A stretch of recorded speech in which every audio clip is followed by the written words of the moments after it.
Hello, everyone. It's a good day to be alive. Welcome to Let's Talk Addiction with Christy. This is our second episode, and I hope you learned something new. Today, I want to focus on the definition for addiction. The dictionary defines addiction as a state of being enslaved to a habit or practice, or to something that is psychologically or physically habit forming. Psychologically or physically habit forming, such as narcotics, to such an extent that to cease using it will cause severe trauma. Now you know why the addict goes back to his addiction, even when there are negative consequences, even when there are painful results of his or her using. Because once they try to stop, it becomes traumatic. It's painful on the body. The brain begins to protest. The mind begins to say, how are you going to cope without this? Why? It has become a coping mechanism.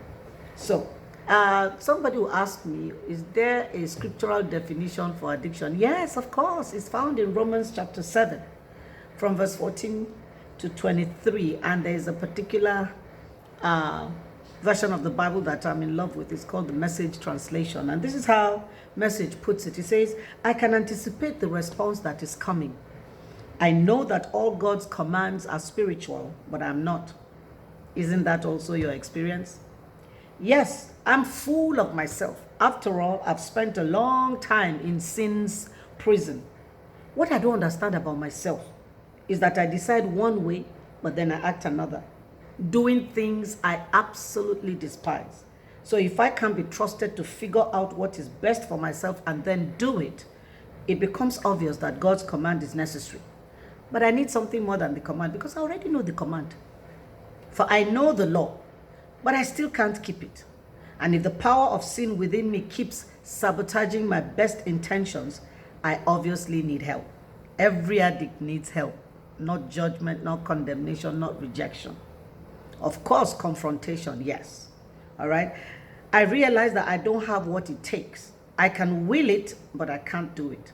I decide to do good, but I don't really do it. I decide not to do bad, but then I do it anyway. My decisions, such as they are, don't result in actions. Something has gone wrong deep within me, and it gets the better of me every time.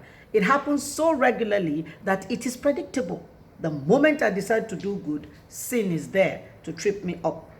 I truly delight in God's commands, but it is pretty obvious that not all of me joins in that delight. Parts of me rebel, and just when I least expect it, they take charge. I mean, there is no better way to define addiction than this.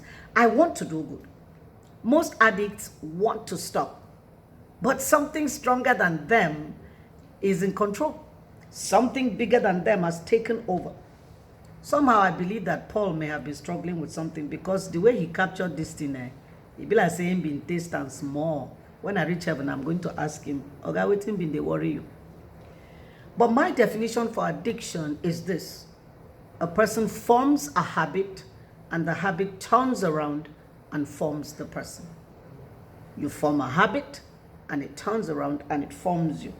All right, a common example I will give is the village drunk. So I'm from Nigeria, and we live in villages, in the rural areas. If you go to the village and you ask for somebody, you say, I want, for example, I'm looking for John. People will be like, who is John? John James. Who is that? Well, he drinks a lot. Oh, you should have just said the village drunk. He has a name, but he formed the habit of drinking, and it has formed him. Nobody remembers his name anymore. He's just referred to as the village drunk. Same as people who are referred to as chain smoker or chimney or crackhead or weed head or Igbo head.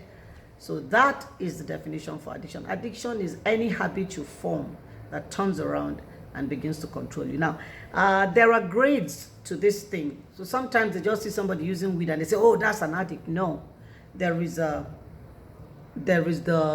one who is curious. There is curious use. There is experimentation. There is occasional use.